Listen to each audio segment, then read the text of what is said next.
Soomaaliyeed mudanayaal iyo marwooyin marti sharafta dhakhaatiirta ka soo qayb gashay xafladan sanad guurada saddexaad loogu dabaaldegayo aasaaskii ururka dhalmadoonka Soomaaliyeed Isuroon. waxaan idinkaga mahadcelinayaa waqtigiina qaaliga ah sida aad noogu soo hurteen oo aad noogu timaadeen. waxaan kaleeto u mahadcelinayaa idil ahaan bahda saxaafadda oo ka soo qayb gashay xafladan. waxaan jeclahay inaanu ku furanno haddii Allaha awoodda leh uu ogolaado ayadaha Quraanka Kariimka ah. waxaana inoo akhrinaya sheekha da'da yar fadiilatu sheekh إبراهيم علي. إن الذين قالوا ربنا الله ثم استقاموا تتنزل عليهم الملائكة ألا تخافوا ولا تحزنوا وأبشروا بالجنة التي كنتم توعدون نحن أولياؤكم في الحياة الدنيا وفي الآخرة ولكم فيها ما تشتهيه أنفسكم ولكم فيها ما تدعون نزلا من غفور رحيم ومن أحسن قولا ممن دعا إلى الله وعمل صالحا وقال إنني من المسلمين صدق الله العظيم. صدق الله العظيم وبلغ رسوله النبي الكريم. إلهي hanagu anfaco aayadahaasi Quraanka Kariimka ah kuwa u dhagan uglaadana haynaga yeelo. barnaamijkii ayaanu markan guda galeynaa. waxaan jeclahay in aan codbaahiyaha ku soo dhaweeyo madaxa ururka dhalmadoonka Soomaaliyeed ee Isuroon marwo sharaf Fartun wali ku soo dhawow Fartun. ilaaba maxalle waxaan kaga mahadcelinayaa imaanshaha imaateen maanta walidada imaanaya laakiin waxaan rabaa inaan idin mahadceliyo si aad iyo aad imaanshaha iyo saacidaad aan soo saacideen adduunka saacidaada lacag kaliya ma ahan imaanshaha imaanaysaan oo aad neelb garanaysaan oo maalintii loo dabaaldegayo dadka walaalaha ah ama ilmaha la'aanta ku dhacaysa ama raadinayaan inay ilaahay wax siiyo. marka maanta waxa noo jooga dhakhaatiir ka imaatay University of Minnesota specialist waa dadka inay ama ilmaha ku beeraan ama ay saacidaan dadka rabaa inay wax helaan. waxaan ku hadlayaa Ingiriis aan iyagu u soo dhaweeyo waxay ku hadlayaan waa Ingiriis sababtoo Soomaali ma yaqaanaan. barnaamijku wuxuu noogu soconayaa waxaa noogu bilaabaya Dr. Damario and then gabadha Rosie ku xigaysa and then gabadha kale ugu dambeynayso. marka wax walba markay dhamaadaan insha Allah Soomaalihana loo turjumayaa. Without further ado, please welcome and Dr. Damario.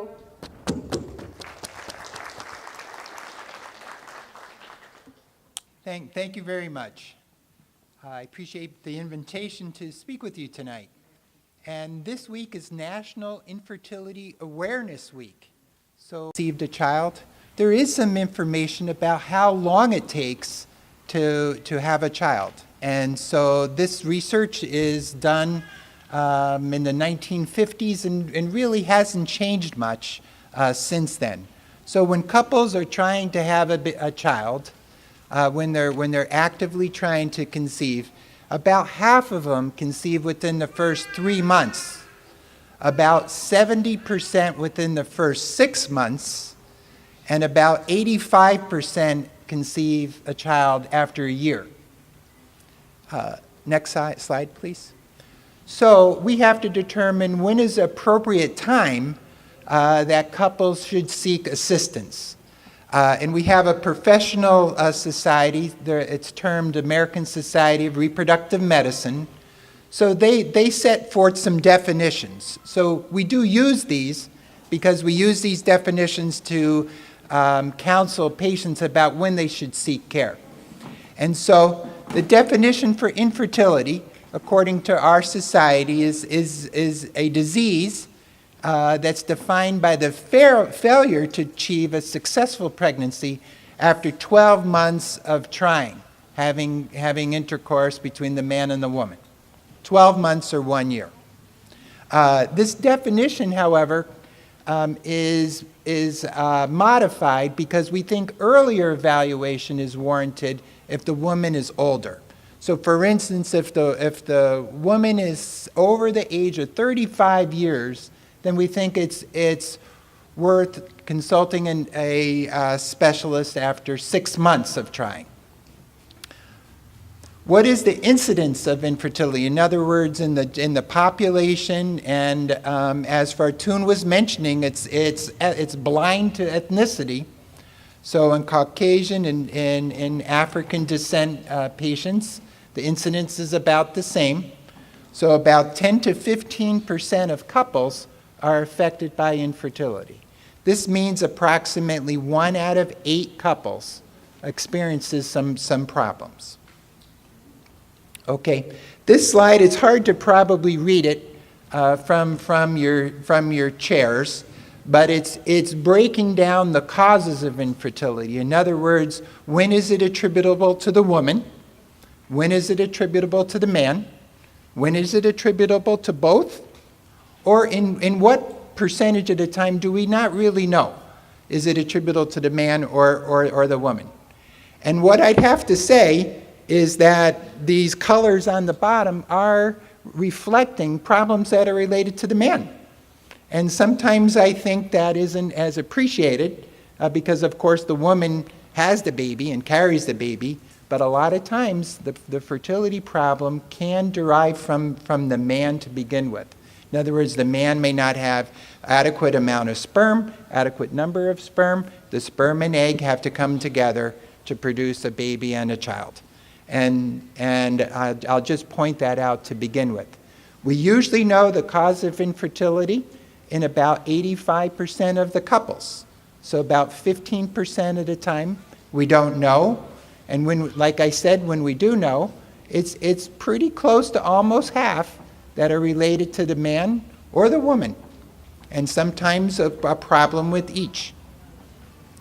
So anyway, as couples are seeking care through us or some other provider or physician, how do we counsel patients when they're preparing for pregnancy? Because when we see couples who don't have a child, they will be preparing themselves for pregnancy. So we have some general advice. I'll start with some advice for the women planning pregnancy. It's ideal if a woman is trying to achieve a normal weight. So if a woman is underweight, if she tried to gain weight, that would be advisable. If a woman is overweight, sometimes it's good to try to lose some weight. Smoking cigarettes, we would usually advise that women try to reduce or stop. Avoid other types of illicit drugs. Alcohol can be a problem as well if it's high.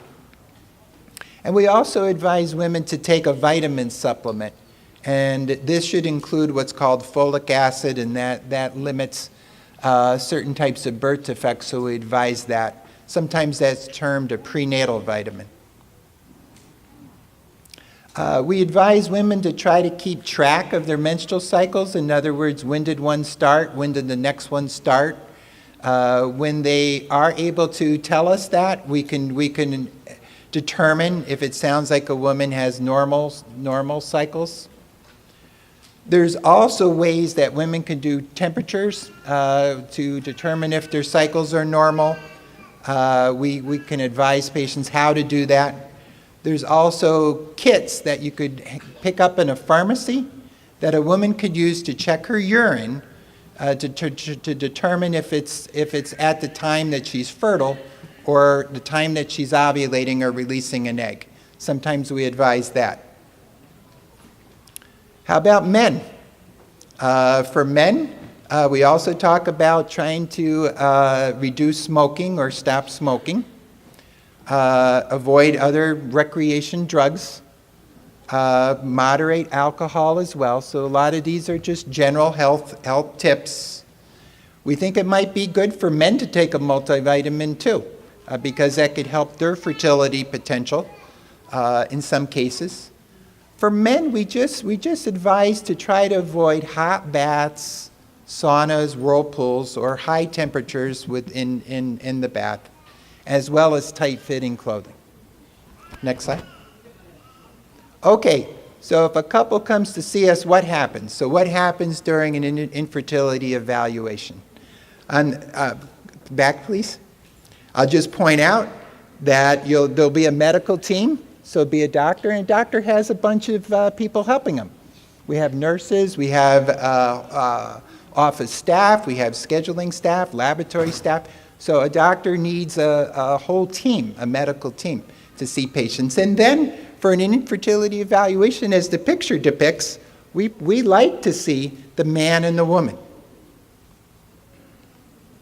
Who performs infertility evaluations? Well, a gynecologist can. And a gynecologist is a specialist, a doctor that specializes in a woman's reproductive system. There's a type of specialist that's called a reproductive endocrinologist. So I am a reproductive endocrinologist. A specialist like this specializes specifically in the identification and treatment of infertility. A urologist is also a doctor that specializes in a man's reproductive system. So sometimes it's inappropriate for a man to see a urologist for a fertility problem.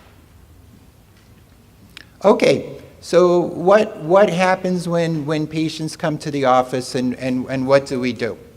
We obtain a history, a medical history from both the male and the female, because we want information about both. We likely recommend testing, because there's different kinds of tests to be performed to determine what the cause of infertility is. So we do recommend testing for both the woman and the man. Some common tests, and I'll get into this a little more as the slides proceed, but some common tests are some hormone tests, blood tests of the woman, what's called a hysterosalpingogram, or an HSG, which is an X-ray of the fallopian tubes for the woman. A pelvic ultrasound or a vaginal ultrasound is another test to evaluate the woman. And there's a test to evaluate the man that's called the semen analysis. And this is looking at the man's emission, or the man's semen, to count the number of sperm and the appearance of the sperm in the semen. In certain circumstances, we do additional testing. And in certain circumstances, there are surgical procedures that are sometimes necessary for the woman, including procedures that are termed laparoscopy and hysteroscopy, which can check a woman's reproductive system. When women have some hormone tests, some of the tests that we do is trying to determine if a woman is having problems related to her age, because as a woman gets older, her fertility can decline. So some hormone tests are called ovarian reserve tests, and these are done to try to determine that. Normal results with these types of tests imply a normal number of eggs and good fertility. Abnormal results imply lower number of eggs and lower fertility. So we try to assess that. The specific hormones are called follicle-stimulating hormone, anti-Müllerian hormone. As a woman gets older, what happens? Well, unfortunately, fertility does decline, but that varies amongst women. So some women who are older, and many of you have probably heard of older women having children, but it does become more difficult. There's an increased risk of having infertility. There's also an increased risk of a pregnancy loss, or what's termed a miscarriage. So as a woman gets older, the risk of miscarriage increases. Also, there's an increased risk of having a baby with a genetic problem. If you are aware of Down syndrome, which is one type of genetic problem, that's an example. And the risk for that is increased as women are older. Also, some of our fertility treatments aren't as successful for women who are older than they are for women who are in the younger age range. So we have to evaluate several things. I'll just go through some of these things. We'll start with some of the tests for women. So we have to determine, is a woman ovulating? Ovulating means release the egg. And a woman releases an egg every month in her cycle when she's fertile. So we try to determine that. One way we do that is try to determine her menstrual cycles. I mentioned before that it's helpful to sometimes track them. So we get from the woman how often her menstrual cycles are, and we try to determine if the temperature charting, which I referred to, sometimes we have women chart their temperatures every day, and we try to see if there's a change in the temperatures that suggests that the woman is ovulating.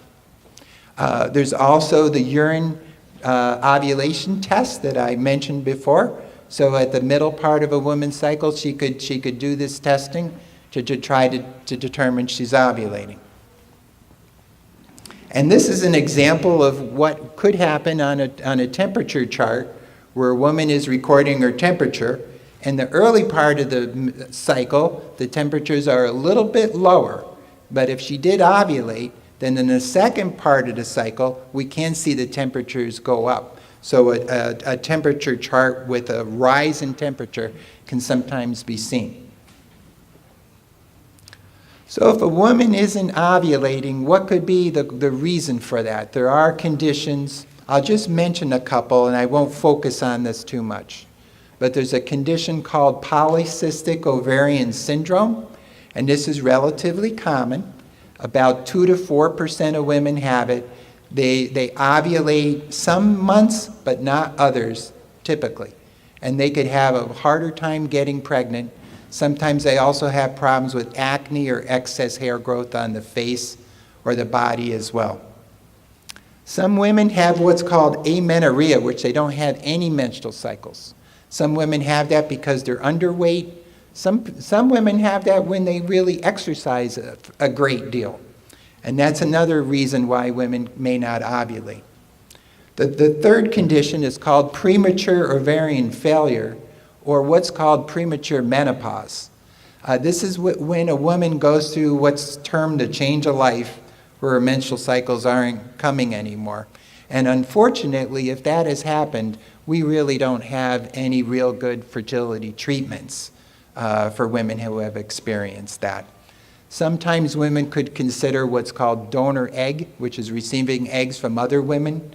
But I know a lot of couples, and perhaps a lot of couples in the audience, may not be comfortable with that kind of means of trying to have a child. We have treatments for ovulation. So if a woman isn't ovulating, there are medications that can be taken. 2 medications are called Clomid and Letrozole, and these are medicines that they take by mouth, so they're pills that are taken. There's also what's called gonadotropin, so sometimes women take fertility medicines that are given in injection form to help them ovulate. So we have to look at other things. What other kinds of problems can happen with the woman? Well, you know, after the woman releases an egg, that the egg has to fertilize and come through the fallopian tubes. Through the fallopian tubes, the fertilized egg then implants inside the uterus or the womb. So if a woman has a blockage of the fallopian tubes, that's another type of problem. So we do have to check for that.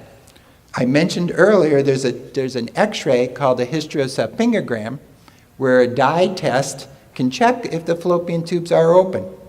And there's also a surgical procedure called laparoscopy that sometimes we do in order to check the fallopian tubes. This just shows a diagram of if a woman had one of these X-rays. The dye is injected into the uterus and we could see it flowing through the fallopian tubes. Just a diagram of that.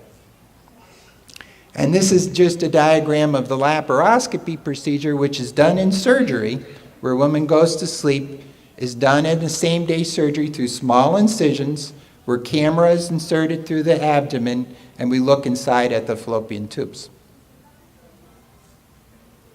Reasons why a woman could have problems with the fallopian tubes is she could have chronic infection, and that has caused damage. She could have a prior tubal pregnancy or an ectopic pregnancy in the fallopian tube, and that could cause damage.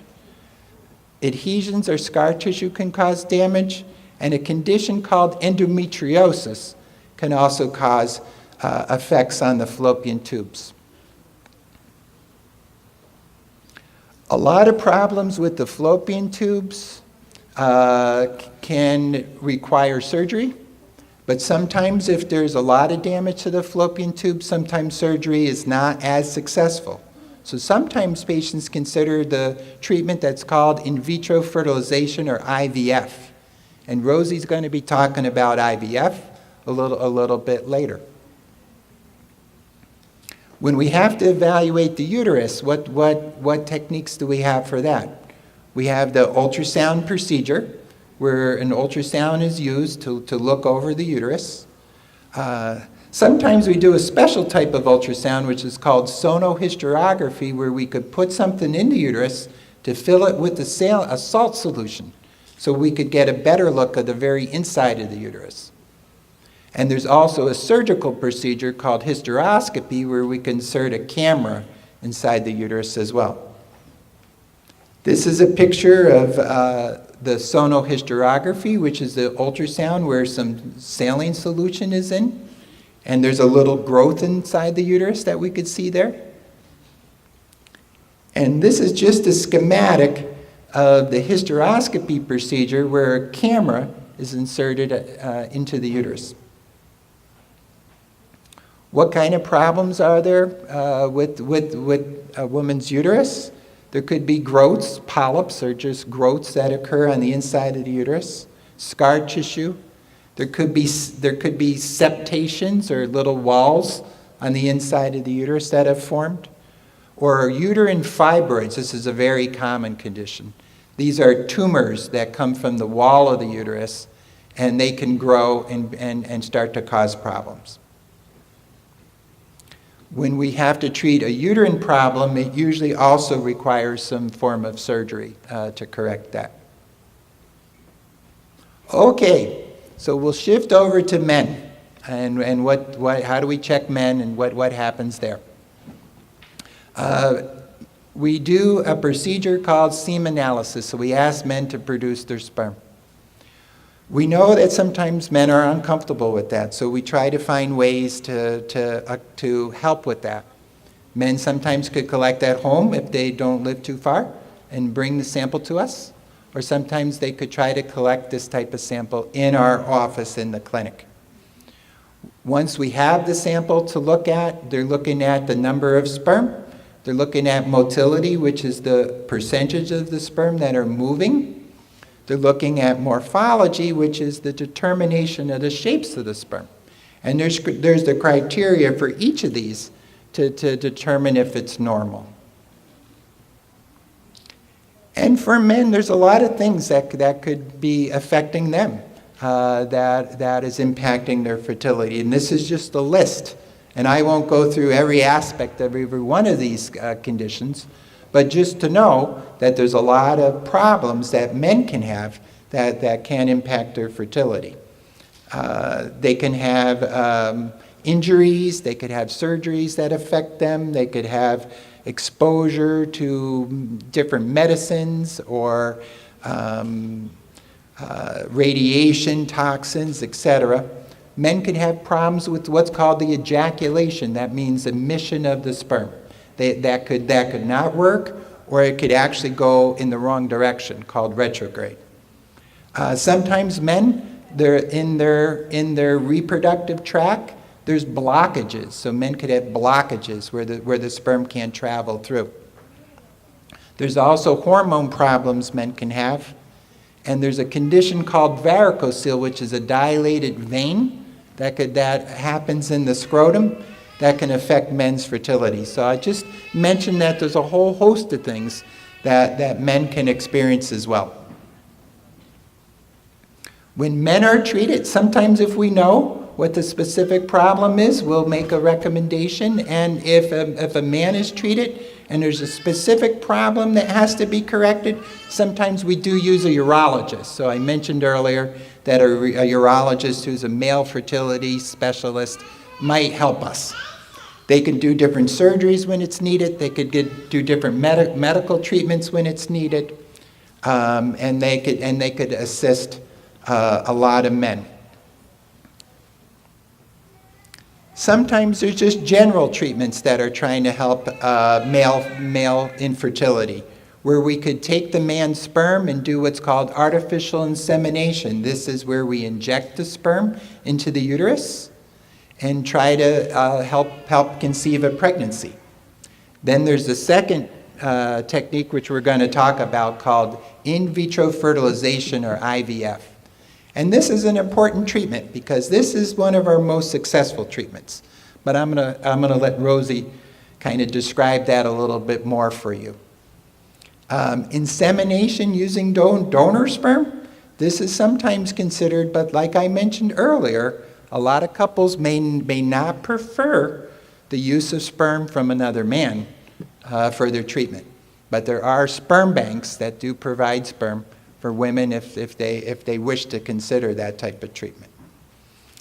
This is just a diagram of how artificial insemination works, where a sperm sample, when it's prepared and processed and ready, is placed inside a woman's womb. So in general, what can we say about infertility treatment? We can tell you that it's not a guarantee. So if a couple sees us, we try everything we can to determine the costs. We try what we can to recommend appropriate treatment for the cause that we've identified. But it's not a guarantee that it will result in a child. However, there are many successful couples. So many couples do succeed with this. It requires the active participation of both the man and the woman. Many couples require multiple treatments, so sometimes they have a treatment. If it doesn't succeed, we might have to repeat the treatment, and sometimes we have to repeat treatment several times. And it also requires a significant amount of time to undergo the medical assessment, the evaluation, as well as all the components of the treatment. If you have infertility, what are some things to think about? And what are some questions to ask your doctor or your medical provider? One thing to ask is, what is the reason or reasons that I cannot conceive? Think about that. What is the prognosis that the fertility treatment recommended will be successful? In other words, what is the estimated chances that that treatment will succeed?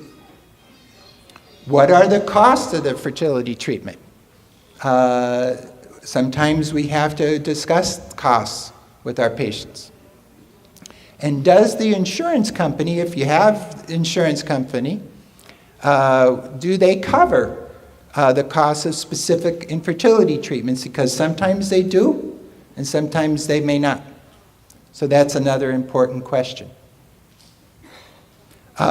This slide, I know you can't read it, but I just wanted to show in our clinic a composition of all the people that help the doctors with patients with infertility. We have 2 doctors currently, but we have a 3rd doctor joining in August, a woman. There's also a nursing staff, laboratory staff, and a lot of people that we have to assist our couples. And our goal, and we wish this would happen, is that at the end, our patients have a happy baby. Thank you.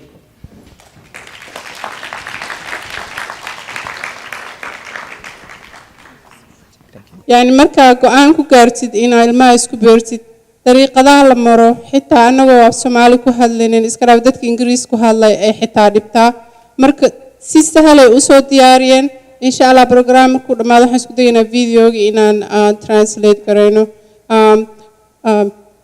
so welcome. Thank you. Wasn't that a great talk he gave? We learned lots, right? Okay, and hopefully I'm going to add a little bit more information to that. My name is Rosie. I am the IVF coordinator in our clinic. What that means is when a couple or a patient decides that they're going to do IVF, I'm there to kind of guide them through this process because it's a very complicated process that has a number of steps to it. And I'm there as a resource to help them to kind of organize their appointments and then to actually schedule their procedure at the end of the journey. So with that, I'm going to go ahead and get started talking about IVF. Now, one of the things that I find is that this is confusing, and oftentimes patients get IVF and IUI mixed up. IVF is what I'm going to be talking about, which is probably our most complicated and technical treatment that we do. IUI is the intrauterine insemination that Dr. DeMario mentioned a little bit earlier. It's a little bit less involved and quite a bit less expensive. Now, oftentimes patients do other treatments prior to doing IVF. IVF, because of the cost and because of the fact that it's quite technical and time-consuming, is usually the last type of treatment that a couple does. Now, there are certain circumstances where it may be their only treatment, but in many times they have done other treatments prior to doing IVF. So we recognize that sometimes you have been at this a very long time by the time you get to this treatment. Now, some simple definitions. I tried to kind of make this pretty easy to understand because it is hard. So I want to assure you, if you're thinking about IVF and you get to the end of this and you think, oh my goodness, this is really complicated, I don't think that we can do this, we will help you. We will take you through the process step by step. You'll get information along the way when you need to have it. So if you feel a little overwhelmed, that's really okay tonight.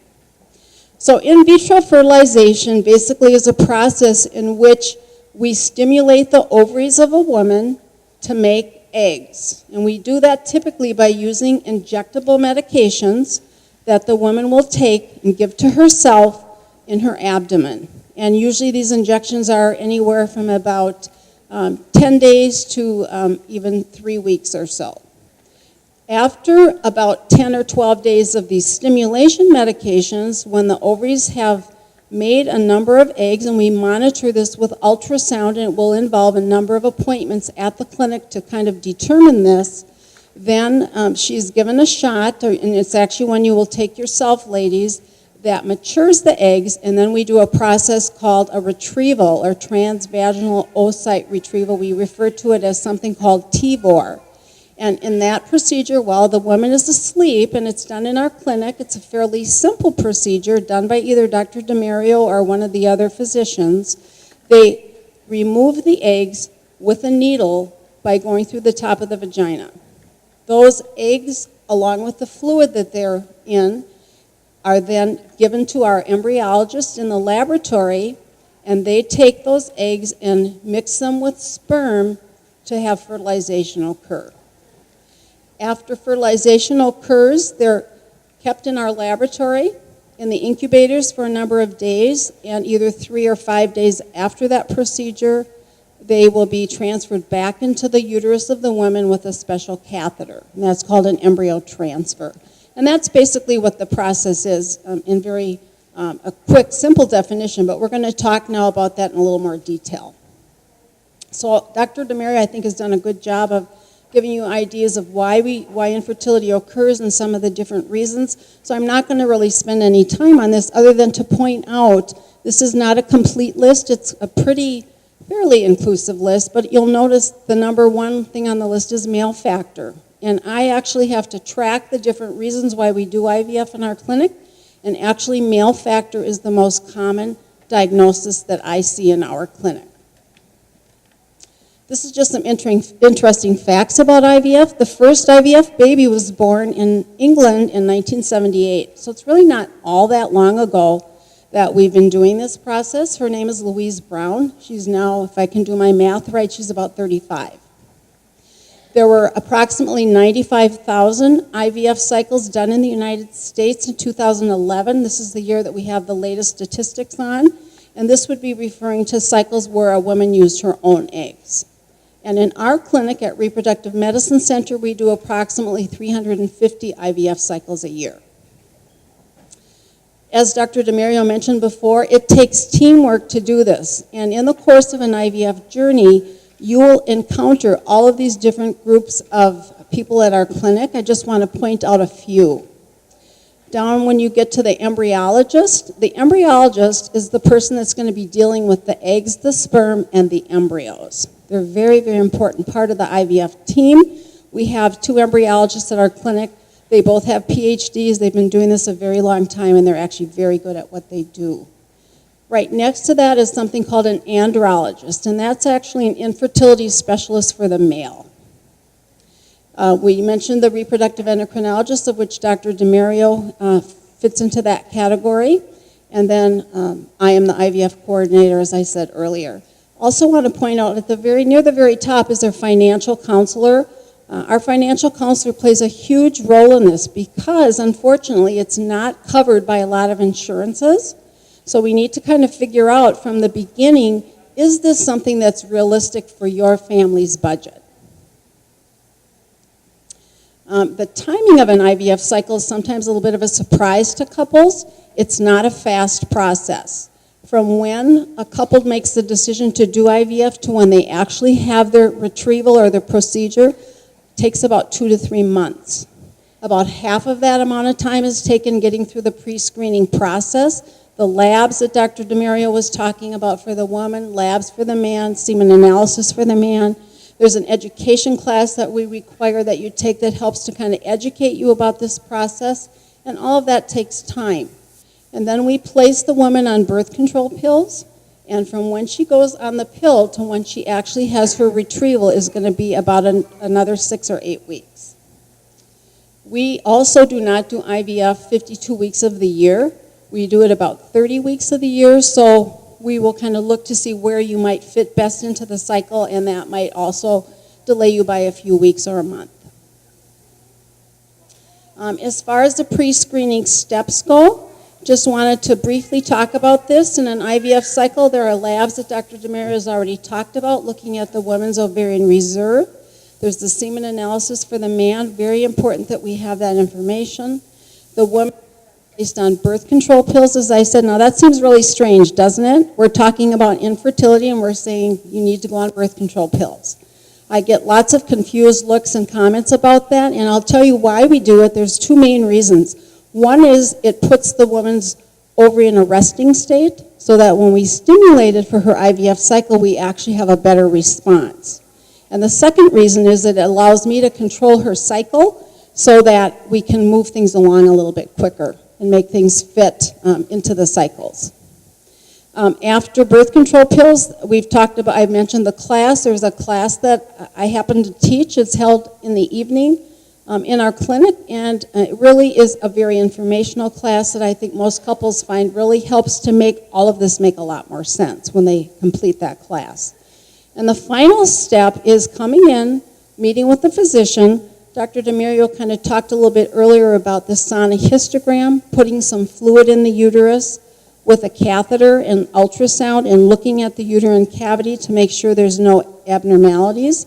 That's done, and once that's completed, we have you sign your consents for the IVF procedure, and then the financial person meets to collect any monies that are due, and then I sit down with the couple at the end of that appointment, and we actually talk about what date is your retrieval going to happen.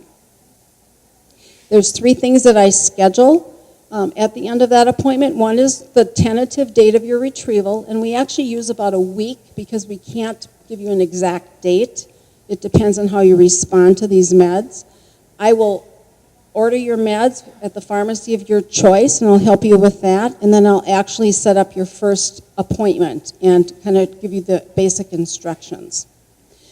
So let's talk a little bit about medications, because that's a very important part of an IVF cycle.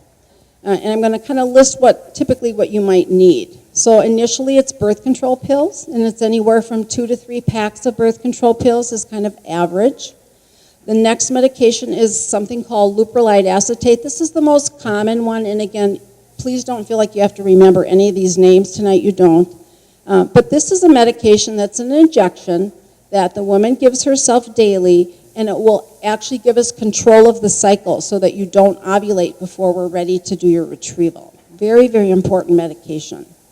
The next medication is the stimulation medications, and these are the ones that really are the most expensive. And this can be pretty surprising to many couples. These shots are usually given twice a day, morning and evening, in the abdomen by the woman herself.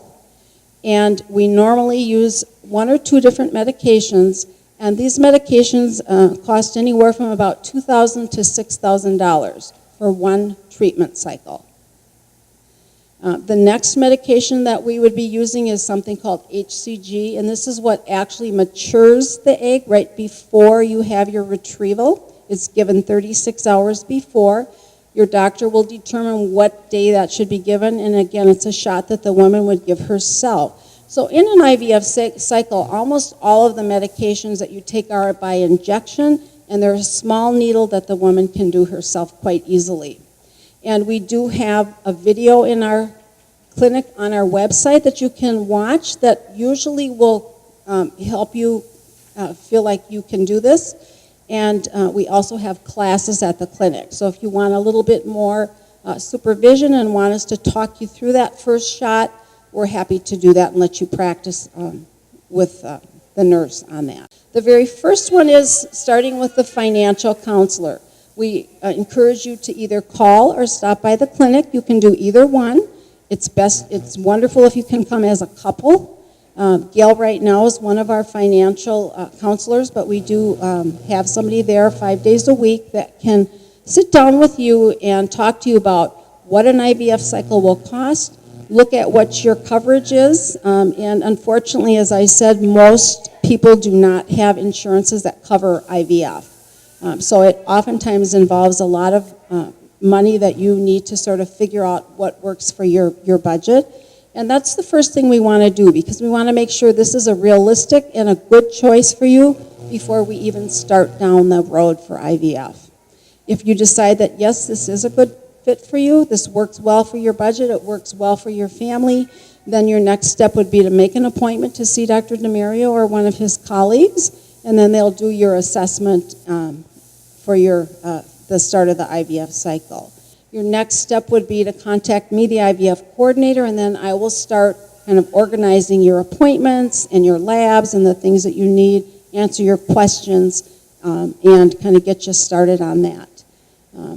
Then once you've completed the pre-screening, which I talked about earlier, it would be that consent signing appointment with the physician and that procedure called the sonohystogram. Then your medications will start, and that takes about 3 weeks from when you start the medicine, the injectable medications, all the way to your retrieval. And then you would have your retrieval, as I mentioned. The retrieval is done. It's done in our clinic. When you, with anesthesia, ladies, you take a little, what I call a power nap for about a half an hour or so when the procedure's done. And then that day you go home and rest. Either 3 or 5 days later, you'll be back in the clinic for the embryo transfer, and that is a day, again, where you will need to go home and be on bed rest. And I always kind of tease women and say, get your pampering plan ready. Let your partner know that you don't have to do any work that day, just the TV remote is all you have to work with, no dishes, no anything else, and you're going to get pampered that day. Now, how much does an IVF cycle cost total? We just always want to, again, kind of let patients know ahead of time so there's no big surprises or shocks, because it is a lot of money, and we very much recognize that. The initial exam and pre-screening is estimated to be around $3,000. Some of you may have insurance that will pay for some of this, just very individualized. The IVF cycle itself is approximately $12,000. And medications are about $3,000 to $5,000. So when you add that all up, one cycle of treatment is somewhere between $18,000 and $20,000. And then I don't know that you can really see these. I'm not sure that it's going to be helpful to go through the photos. Can anybody see those? I wanted to just take you through a quick serial of what happened. The first photo was, if you back up one, Gail. This is a picture of an ovary that's been stimulated, and those little black circles on there are what we call follicles. That's like a little fluid-filled balloon that would have an egg inside. This is what the doctor is going to put a needle into and suction the fluid out, and hopefully an egg will come with that. And that just is a picture of one ovary with a number of follicles.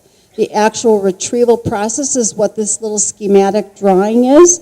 And I know many of you can't see it, but it basically is a picture of a vaginal probe in the vagina with a needle on the end of it. We make one puncture or one incision through the top of the vagina on one side.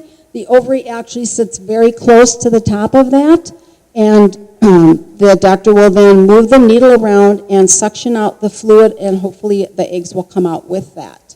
It goes into a little test tube, and then that is given to the embryologist, who then starts working with the eggs in the lab. The next picture is the way IVF started, and it basically is taking sperm that have been processed, and gentlemen, you will give us a sperm sample the day of your partner's retrieval. That's when we need that sperm. It's processed in the lab, and then it is mixed in with the egg in a petri dish with special fluid, and then hopefully fertilization will occur. And this is what is called in vitro fertilization, and that's how it got its name.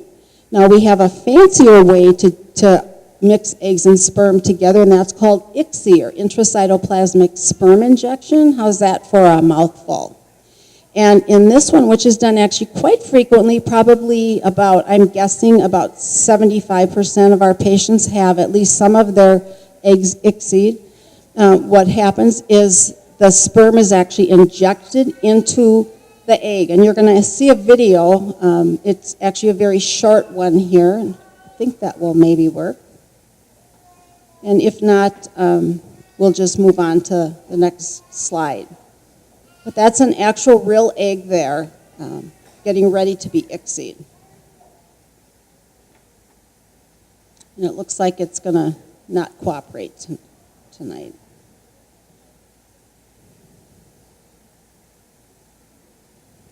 I guess your embryos would have their own little private compartment, and these are the incubator compartments. That happens to be one of our embryologists right there working with the eggs. We have specially trained people in our lab that work with the egg sperms and sperm and embryos. And they're incubated anywhere from 3 days to 5 days typically before they're transferred back into the uterus. And that's going to be what the last slide is here. It's very similar to an insemination. We just use a much more precise catheter that has your embryos in it, and they're inserted into the uterine cavity through the cervix by one of the physicians and the embryologists. They do it as a team. And then we hope that 12 to 14 days later, you get good news and you have a positive pregnancy test. So how do you get started? It starts with a simple phone call, and that is our clinic phone number. We're happy to talk to any of you. Thank you.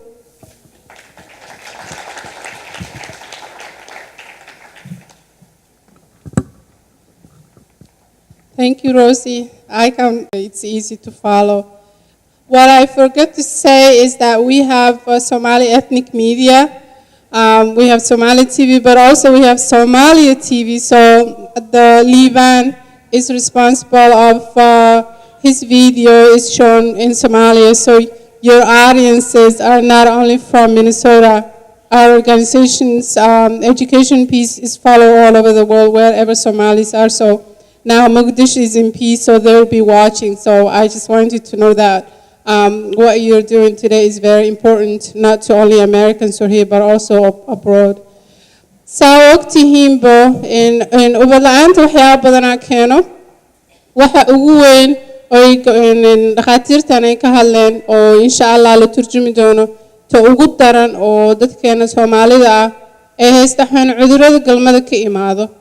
sababta tahay Soomaali markaan joogno waxna lagu dhigi jiray ma sameyn kartiin xaraha sameynin waxna asmin soo ma naqaan sida cudurrada galmada la isaga ilaaliyo sida darteed waxa keen cudurrada galmada cudur kamid oo kalmidial dhoo inay ku badan tahay dadka Soomaalida ayna sameyso inay caabuq badan iyo infection badan ay keento gabadha iyo wiilka labada, taasay ka ilaaliso ama ay ka horjoogto inay gabadha ama wiilka labadaba ay ama wiilka gabadha uur yeelanaan gabadha uur yeesho.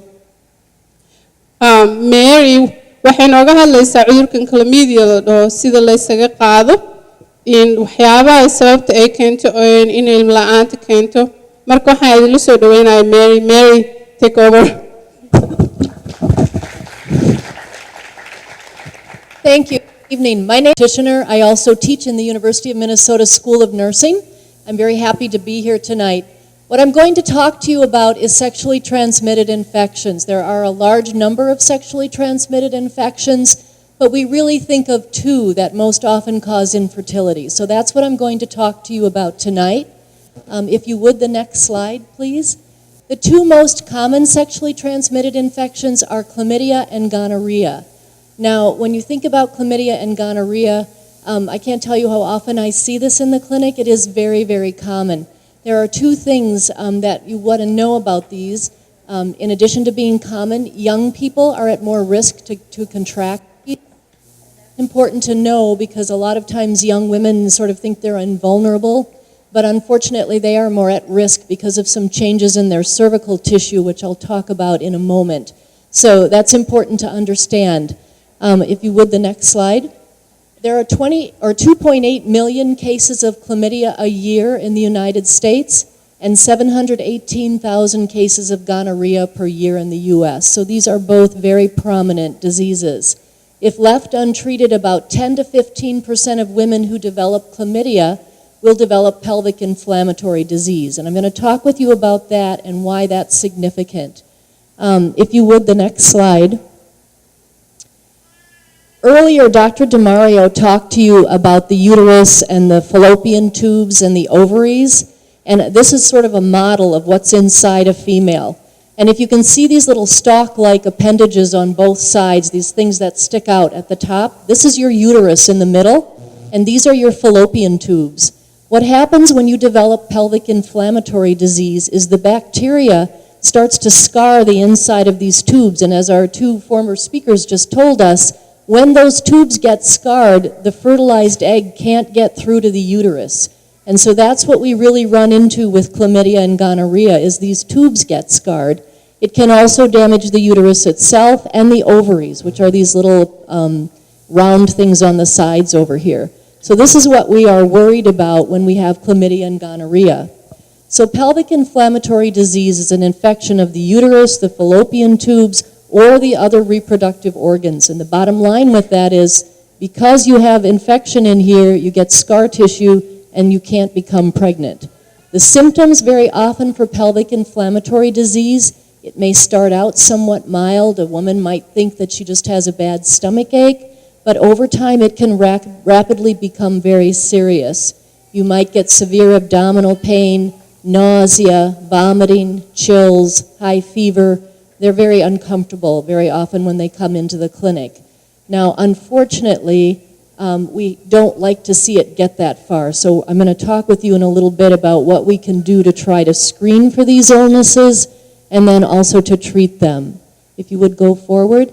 For pelvic inflammatory disease, about 750,000 women experience an episode of PID, or pelvic inflammatory disease, per year in the U.S. Of those women who have the infection, 10 to 15% will become infertile. You do the math there, that's about 75,000 to 112,500 women who will become infertile due to the infectious disease.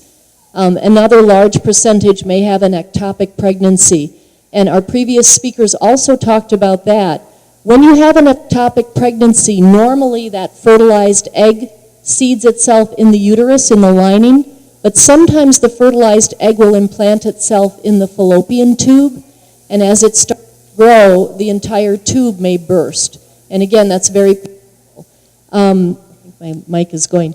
But in any case, what we want to do is prevent that. So we really need to do the screening and the treatment for the infectious disease. We can move forward then. So as I mentioned, pelvic inflammatory disease, or PID, can cause damage to the fallopian tubes and tissues in or near the uterus and ovaries and lead to very serious consequences. The two we talked about most are infertility and ectopic pregnancy. You should know that if the woman does have an ectopic pregnancy and her tube bursts, then she has a less chance of conceiving again.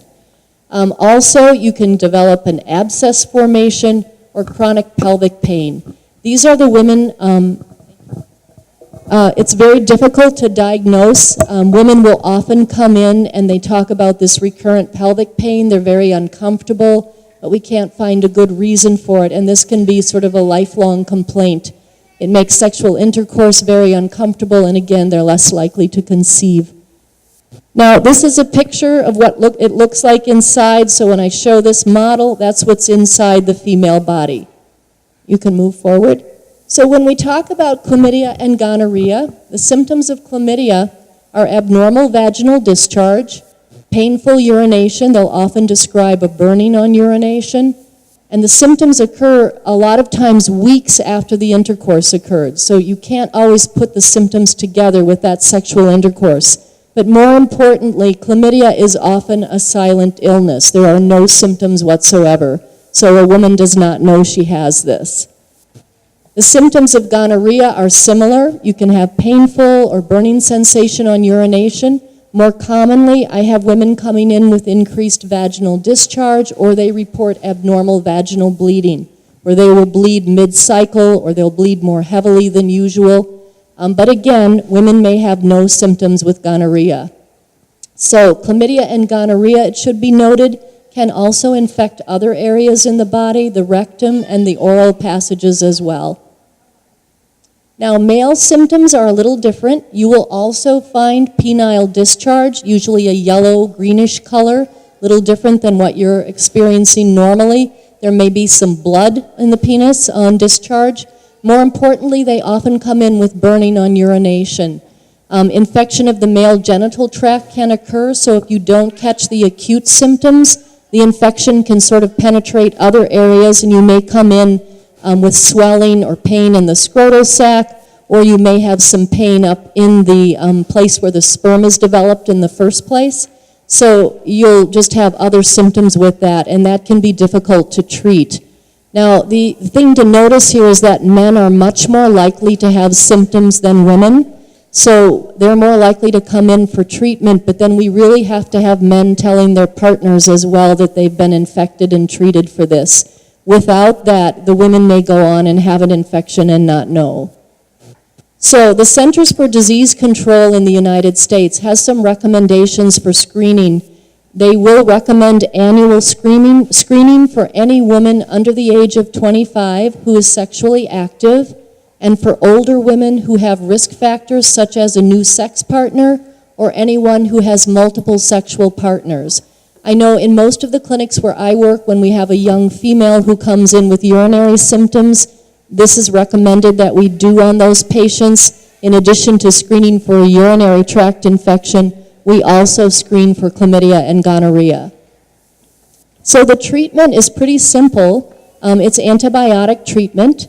For chlamydia, you can actually do just a one-day course of azithromycin, which is a macrolide antibiotic, or you can do a 7 to 10-day course of doxycycline. So the treatment is relatively simple.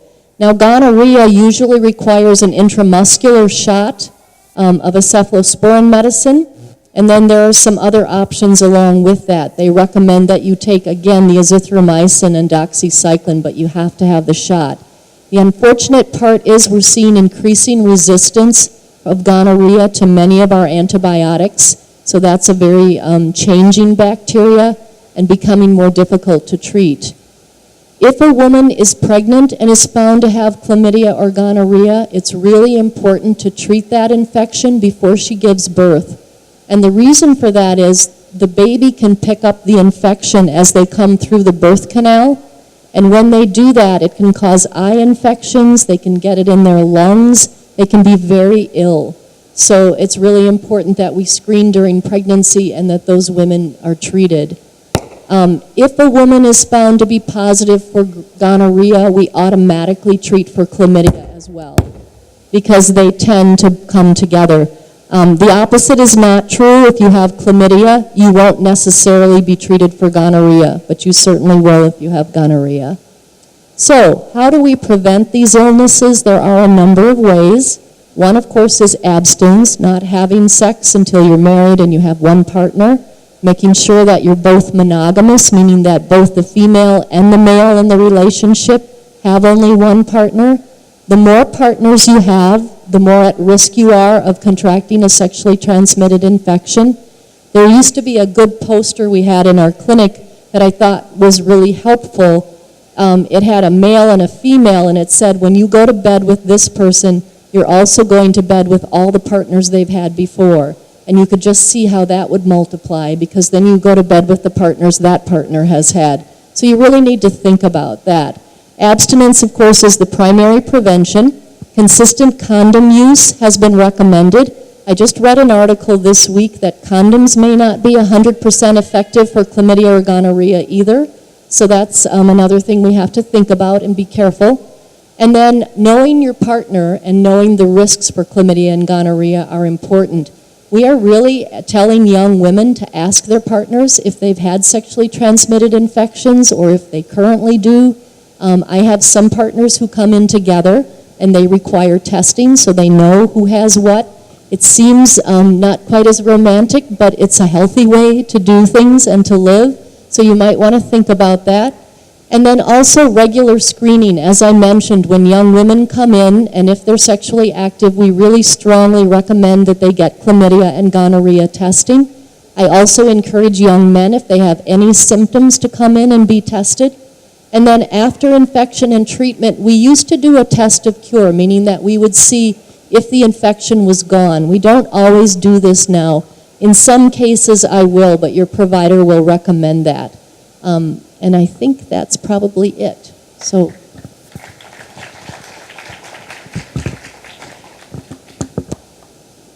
And I'm going to try and, take the most frequent one that have been asked. Dr. Kanit su'aalaha gabdhaha soo weydiiyeen iyo wiilashaan weydiinayaan dan hadhowtidiya turjubana. One of the things that I heard is that fear of IVF. So it's like if my husband comes and gives his sperm, I may get a sperm from a white person or African American or a Hispanic person. Can you talk about how when the husbands or the men give their sperm, how is that protected, and make sure that the right person gets the right sperm? Thank you. Well, this is obviously something that has to be managed very, very carefully.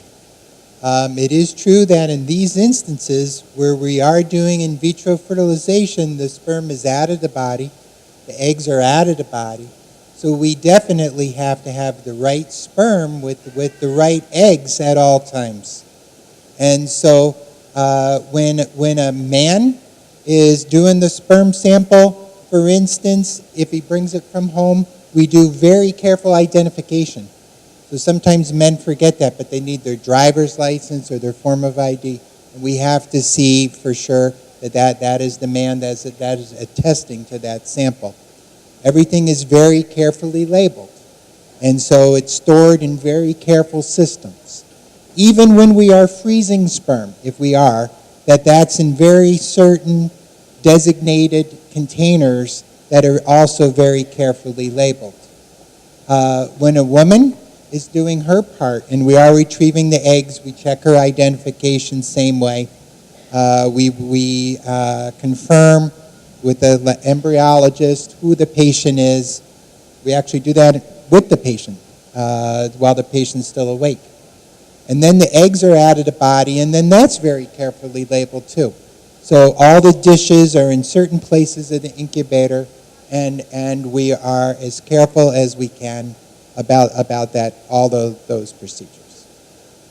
lagu talaalo Soomaaliya marka waxaan ku yiri see u sameeysiin oo u hubisiin si qofka wixiis qof islaam wixiis aan gabar lagu beerin marka su'aashu ka jawaab waxaad waa ilaalinaa nambaradan ku dhijinaa qofka nimanka markay keenaan spermkooda shahaadadoodii in travel license-koodii waxooda inay keenaan si loo ilaaliyo laakiin wuxuu yiri waa ka taxadarnaa su'aasha kale oo raba inaa weydiiyo waxweeyaan gabdho badan oo Soomaaliya ah waxay ka cabtaan in ay hormoonkooda ziyaado yahay laakiin cabsiday ka qabaan inay uur yeeshaan dartood marka lagu yiraahdo hormoonkaaga wuu kacsan yahay oo islama sinna marka ugxamaaga caadi ma noqonayo still waxay isku dayaan inay qasab yani uurku yeesho because walaaci yahaayo su-aasha marka weydiinayo waxa waaye haddii hormoonku ziyaado yahay maxaa samaysiin oo aad caadi uga dhigtiin. The other question that I wanted to ask that I got I'm kind of a bias, so I'm asking all the questions from the sisters, is that a lot of the women that we help have like their hormonal is imbalanced. So some of them would say I didn't get period for 6 months, some would say 5 months, but they're still determined to get pregnant. And if you may tell them your hormone is not normal, you have to go through some sort of a period of waiting to balance your hormone. They're still determined not to go through this process. What kind of advice would you give those women who have their hormone is imbalanced but yet don't want to listen? Thank you. Well, I think, there are examples of women having an imbalance and then having some menstrual cycles. So they may miss a couple cycles in a row and then they'll have a menstrual cycle. Well, they may ovulate, and they possibly could get pregnant even in the month that they ovulate. But the problem that they face is they ovulate or release an egg less frequently than other patients who ovulate each successive month. And so it's possible that sometimes patients with those kinds of problems can still achieve pregnancy, but they're facing a more of a challenge. Basically, if a period of time goes by, if they are irregular and they haven't gotten pregnant, then we would encourage them to seek assistance because we can treat many ovulation problems. Then sometimes we also don't know if somebody has a irregular cycle, if there's other hormone imbalances too, because sometimes other health conditions could be occurring. And so sometimes it still is worth to have a checkup if the menstrual cycles are not regular. The last question I want to ask you about the female side is a lot of like their tubes are clogged, whether through the circumcision, infection, through some sort of whatever happened, ectopic pregnancies, and they go through surgeries. And sometimes surgery does not guarantee that the fallopian tubes will be open. So what advice would you give a woman who has fallopian tubes that are blocked, and she's like maybe 30 or she's going to 35? What kind of advice would you give instead of trying to have surgery and take a chance of the fallopian tubes being opened? What kind of advice would you give so then they can do, what is the quickest way? Actually, that's the question that women ask. What is the quickest way to get pregnant? Yes, and so one of the main aspects of this is that there's different degrees of damage that we could determine if the fallopian tubes are blocked. Two different ways that we appraise that is through the X-ray or the hysterosalpingogram, also the laparoscopy, which is the surgical procedure. Basically, if the fallopian tubes are blocked and we think that there still is some indications that behind the blockage is still a relatively healthy fallopian tube, then we believe that surgery would be more worthwhile because the results are better. And so sometimes we see this in terms of characteristics on the X-ray, that we could see a pattern that still looks fairly healthy, but it still is blocked. Also, when the fallopian tube is more damaged, it dilates. And the more it dilates, the worse chances we have with the surgery. So in the better cases, the surgery might be in order of about 60 to 70% chance for conception. But in the worst cases, it might have only about a 10 or 15% chance. So it's those patients who have a lower chance that maybe that's not the best thing to do, where surgery's chance to have a child is lower. Sometimes those patients consider the IVF treatment as an alternative. The last question is for the mayor. Last year, 2012, when we started Isuroon, everyone thought we were only for women. We are a reproductive health women organization, but that doesn't mean we're not concerned about male reproductive health issues. So last year and this year, I've got men who are calling from Somalia, but also around this state that they have pluggage. I don't know what the terminology is. I think I forgot it, but they cannot ejaculate. So their sperm goes back to their kidney, and they're unable to conceive that way. What procedure do you do to get their sperm out and maybe inseminate the egg, or they maybe end up doing IVF? I just want to explain to Somali. Su-aashaan weydiiye waxay tahay wiilal badan oo Soomaaliya jiraan oo cudur kaga dhacay xaniyaha ama wax ku dhaceen oon ka imaanaynin miinada aysan ka imaanaynin marka uur gabadhi ma u yeeli karaan.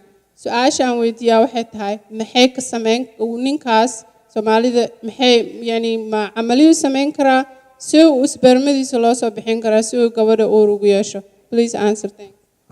Yes, and so there are some problems with men, and we're discussing issues where a man the emission doesn't occur properly, so the sperm doesn't come out, and sometimes it can go backwards. It goes backwards into the bladder is where the sperm goes, and so in those instances we may have the man see a urologist, because sometimes a urologist can help. In some instances, there's medicines the man can take, and that sometimes that helps that. So sometimes a urologist will prescribe a medicine, and the emission, instead of going backwards, can be some medical treatments can sometimes help that. If medical treatments can't help that, then sometimes we're able to get the sperm. The way that works is a man will have emission, but it goes backwards into the bladder, and we could have them empty the bladder and actually collect the sperm. So that's called a retrograde, which means the sperm is going backwards, and we do collect urine and try to take the sperm out of it. In some instances, if we collect enough sperm, we can use artificial insemination, but a lot of those instances we may not collect a large number of sperm. So sometimes we have to use sperm in an IVF treatment or something like that. So those are some things. Thank you so much. So now I'm going to ask Mary. Mary waxay ka hadashay cudurrada galmada ka imaado oo gabdhaha wiilasha dhalaanta u keeno. We know that chlamydia, like we talked about, having adhesions. We hear adhesions or scars. When women trying to get pregnant and she sees, say, Dr. DeMario, and she says she wants to get pregnant, how do you explain someone who have no medical background nor understand the side effect of having either chlamydia or gonorrhea? How do you explain that you actually have a scar tissue caused by either gonorrhea or chlamydia? Yeah, I would probably just explain that they had an infection, and that some of these infections, we have a model in the clinic, or I can draw them a picture, which I do a lot, and how it just sort of fills in these little fallopian tubes, and that way, when the fertilized egg, one can't get fertilized, or two can't travel down where it needs to go, and so it's stuck there, and you can't get pregnant. Usually the sperm can't get through to the egg. The other thing I wanted to ask is that you mentioned something about ectopic pregnancy with the infection, women with the infection. Is that something that is normal, that you would think every ectopic pregnancy that happens, it has to do with some sort of infection? Well, a certain percentage, but not always. There can be other reasons for ectopic pregnancy. Once a woman has an ectopic, they're a little bit more at risk to have another. So if I have a woman who comes into me and we figure out that she's maybe somewhere between 5 and 8 weeks pregnant, and she's having a lot of pain, That's always something I want to think about, that it could be growing somewhere not in the uterus. And I would usually get an ultrasound and see. The final question I wanted to ask, now we're in 2013, there are easier ways to get tested. Do you mind telling us what are the fastest way to test? Are there a home kit that people can test? Or talk about privacy, like our community thinks if you have STD, it's kind of taboo, you have done something that you're not supposed to do, but sometimes it happens. So talk about the easiest way to test, but also the emotional kind of effect that you see on community like us. Okay. A couple of things with testing. For women, we used to have to do a cervical test, which was very invasive and a little uncomfortable. But now and the same with men, it would have to be a swab into the penis. But now, thankfully, we have a urine test, so people can leave a urine specimen and then it gets sent to the lab. Unfortunately, I don't get the result back for a day or two, so that means you usually have to make a phone call, or you have to have one of the interpreters make a phone call. That's not my ideal way of communicating any sort of information to a patient. Sometimes we'll have them come back into the clinic and talk about it because they usually have questions, but that is usually it's a day or two before you get the results. The other important thing to know is that these are reportable to the state. So I have no option on that. By state law, if you get a positive chlamydia or gonorrhea in your clinic, you have to fill out the state. You have to tell if you've treated the patient, if the partners have been notified, and if you don't know if the partners have been notified, the state will try to contact you and figure out who the partners were, because it really is important that people get treated. I'm just going to explain, because I think the right to know law about the infection is very critical. Haddii in gabadh cudurkan galmada laga helo, waxa state-ka sharci yaala waxa jira oo right to know la dhaho sharci oo ah haddii wiilka laga helo inuu cudurkii galmada ku dhacay, sharci ahaan waxa u yaala in loo sheego ama gabadha xaaska loo sheego, haddii gabadha laga helana loo sheego odageeda. That is sharci weeyaan. State-kana waa loo gudbiyaa. Dhakhtarka hadduu infection kaa baaro kaa helo, magacaaga lama diray, laakiin waxa leedahay numberkii la diray, waxa leeyahay qofkan waxaa laga helay jiradii. Waa dhakhtarkana markuu xaq u leeyahay inuu inta ku yiraahdo cudurkan xageed ka heshay. Haddaa Google dhaaftay, lacala Ilaah naguma keeno, oo aad qof kale ka soo qaaday, ma lagu ogolay inaad ku ridid family-gaaga. Haddaadan Google odagaaga sidoo kale sameeyo cudurkii meel kale ka soo qaadayna, waxaa xaq loo leeyahay oo sharci ah oo dhakhtarku u leeyahay inuu u sheego qofkii kale oo partnerkaaga ama aad isqabteen. So waxaan idiin sheegayaa yani waxyaabo badan oo sharciyo badan jira. Cudurkan cudur laga baqdo maaha, wuu imaadaa. Baaris sahlan la sameeyaa. So inta sarabaa idiin sheeg, inta kale insha Allah waa la turjumaa. So I want to thank you so much, Dr. DeMario, Rosie, Mary. This has been a wonderful, wonderful event. We so much appreciate you coming and sharing your knowledge. I hope we stay in touch and we keep in touch. Can we please give a hand?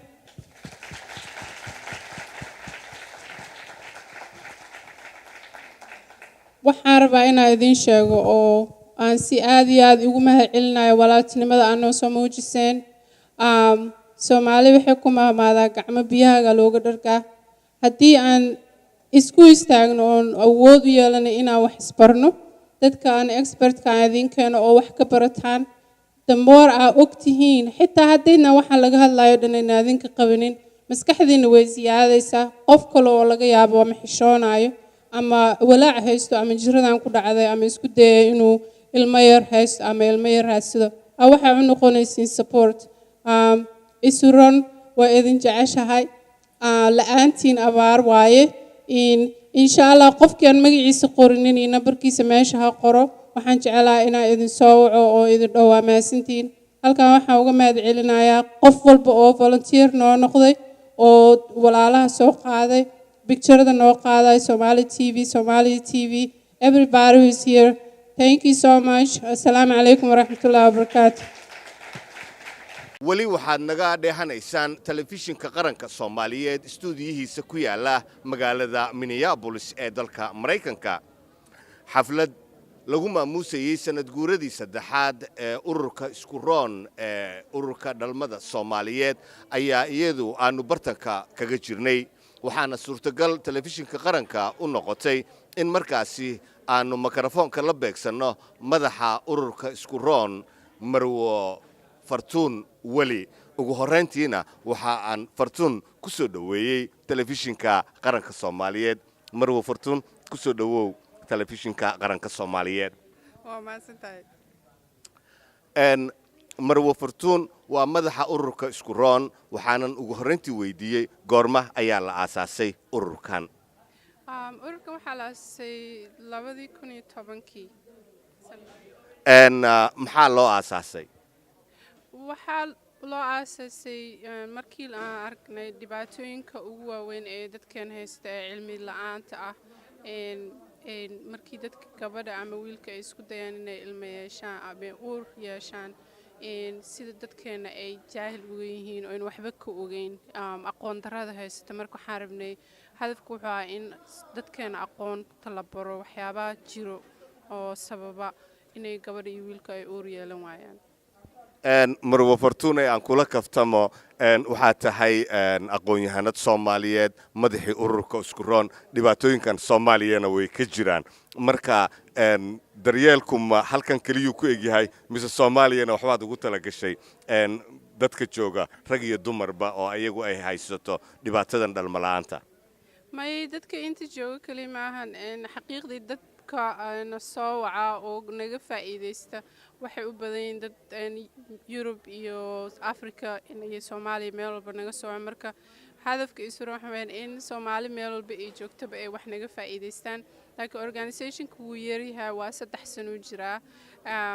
ta kalena waxa weeyaan 3 sano hadduu jiro organization waxay qaataan almost 5 sano 6 sano intay ay noqdaan organization weyn oo informationka meel walba gaarsiin kara. marka hadafkeena waxa weeyaan 2014 insha Allah inaan wadankii tagno oon cilmigani waxaan baranay aan geyno insha Allah oo dadka saaciin inta ka horeysana website-kii waxaas informationada gelinayna insha Allah. waad maqlaysay oo takhaatiirta waxa ay sheegeen in dadka qaarkood cudurrada ay qabaan ay qarsadaan markaasna ay sababto in markaasi ay mustaqbalka ay dhaxlaan awlaad la'aan. marka dadkaasi maxaad kula dardaarmi lahayd adoo u marinaya telefishinka qaranka?